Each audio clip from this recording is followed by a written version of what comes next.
હે family, welcome back to my channel life with Chikna. કેમ છો તમે બધા? આઈ હોપ તમે બધા મજામાં છો. આજે બહુ દિવસ પછી વિડીયો સ્ટાર્ટ કર્યો છે.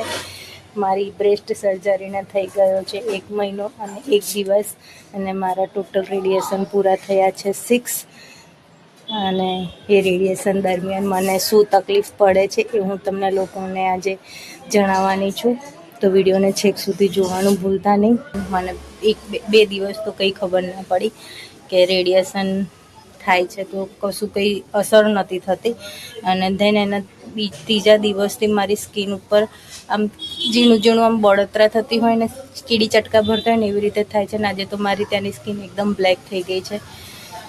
અને દરમિયાન ખાલી એટલી વાતની ધ્યાન રાખવાની છે કે આપણને તે જગ્યા ઉપર કોઈ ઘસારો ના પડે અને ત્યાં કંઈ ઘાવ ના લાગે. અને મેઇન ખંજવાળ આવે તો આપણે ખંજવાળવાનું બિલકુલ નથી, કારણ કે એનું ઇન્ફેક્શન થઈ શકે એવું છે. એટલા માટે અને 6 રેડિયેશન પત્યા છે. મારે ટોટલ 20 રેડિયેશન છે. તો હવે કેટલા રહ્યા? હું ગણિતમાં થોડી કાચી છું, એટલે મારે ગણવું પડશે કે 14 રેડિયેશન મારે રહ્યા છે. આઈ હોપ એ ફટાફટ પતી જાય, કોઈ વચ્ચે અડચણ ના આવે, કારણ કે મારે તો જ્યારથી કેન્સરની ટ્રીટમેન્ટ ચાલુ થઈ છે ને ત્યારથી કંઈક ને કંઈક વચ્ચે અડચણ આવતું જ રહે છે. એના વિશે તમારે જાણવું હોય તો તમે મને કમેન્ટ બોક્સમાં જણાવજો કે મારે કેન્સરની ટ્રીટમેન્ટ દરમિયાન શું મારે નડતરનો સામનો કરવો પડ્યો છે. તો હું એનો વિડીયો ચોક્કસ બનાવીશ. અને ફર્સ્ટ દિવસ તો હું રેડિયેશન લેવા ગઈ ને તો આમ ગુમસુમ બેસી રહી હતી. મને આમ અંદરથી ડર બી લાગતો હતો કે ખબર નહીં ત્યાં શું કરશે, કેવી રીતે થશે. હું ગૂગલ સર્ચ કરીને ગઈ હતી કે કેવી રીતની ટ્રીટમેન્ટ હોય છે, શું કરે છે. ડૉક્ટરે પણ મને સમજાવ્યું, પણ જ્યાં સુધી પોતાની સાથે એ વસ્તુ ના થાય ત્યાં સુધી આપણને ખબર ના પડે કે આમાં કંઈ તકલીફ થશે કે નહીં થાય. ફર્સ્ટ દિવસ ગઈ અંદર, મને ઊંઘાડી જ્યારે મશીનની નીચે, ત્યારે હું વિચારતી હતી કે હવે આ લોકો કઈ બાજુ ફેરવશે, મારી ઉપર એકદમ દબાઈ દેશે મશીન કે શું. પણ એવું નથી હોતું. રેડિયેશનનું આખું મશીન એ લોકો એક સર્કલ ફેરવે છે, અને એ કિરણો ક્યાંથી આવે છે હજુ સુધી મને ખબર નથી પડતી. રોજ હું આડી પડીને એ જ વિચારતી હોઉં છું કે આ લોકો કેવી રીતે ટ્રીટમેન્ટ આપે છે રેડિયેશનની.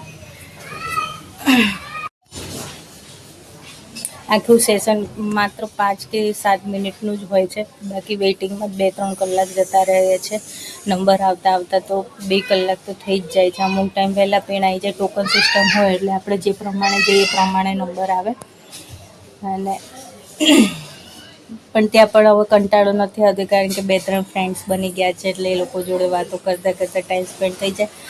અને એકબીજા સાથે વાતો કરીએ ને તો ટાઈમ ક્યાં જતો રહે ખબર નથી પડતી. બધા એકબીજાને પૂછે કે તમને શું થતું હતું, અમને શું થતું હતું. એક એક્સપિરિયન્સ શેર કરીએ જેથી બધાને હળવું ફીલ થાય અને ઘણું હસવાનું પણ થાય છે કે આમ પોતાનું દુઃખ ભૂલીને બે ચાર ઘડી હસી લઈએ એટલે મજા આવે છે. બાકી તો કંઈ નહીં, મોજ કરી લેવાની છે જીવનમાં. હવે કંઈ ટેન્શન લેવાનું નથી. મારી કેન્સર ટ્રીટમેન્ટના છેલ્લા સ્ટેપ છે, જે મારે શાંતિપૂર્ણ પતી જશે અને પછી હું હેલ્ધી લાઈફ જીવવાની સ્ટાર્ટ કરીશ. અને એક વાત કહું ગાઈઝ, મેં મહિનાથી પાણીપુરી નથી ખાધી. મને આમ એટલી મિસ થઈ રહી છે ને પાણીપુરી કે ના પૂછો વાત.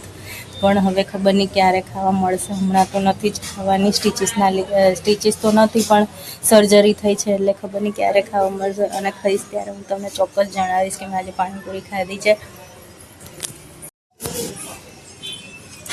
અને મારે એક વિડીયો હજુ બનાવવાનો છે કે જ્યારે હું હોસ્પિટલમાં જાઉં છું ત્યારે અમે લોકો શું ગોસિપ કરીએ છીએ એની ઉપર, લેડીઝોની શું ગોસિપ હોય એની ઉપર બી એક વિડીયો બનાવે છે. જો તમે લોકો કહેશો તો હું એ વિડીયો બનાવીશ. બાકી તો કંઈ નહીં, આજના વિડીયોને અહીંયા જ એન્ડ કરીએ છીએ. વિડીયો પસંદ આવે તો વિડીયોને લાઇક કરજો. ચેનલમાં નવા હોય તો ચેનલને સબસ્ક્રાઈબ કરવાનું ભૂલતા નહીં. મળીએ એક નવા વિડીયો સાથે. ત્યાં સુધી આપ સૌને જય શ્રી કૃષ્ણ.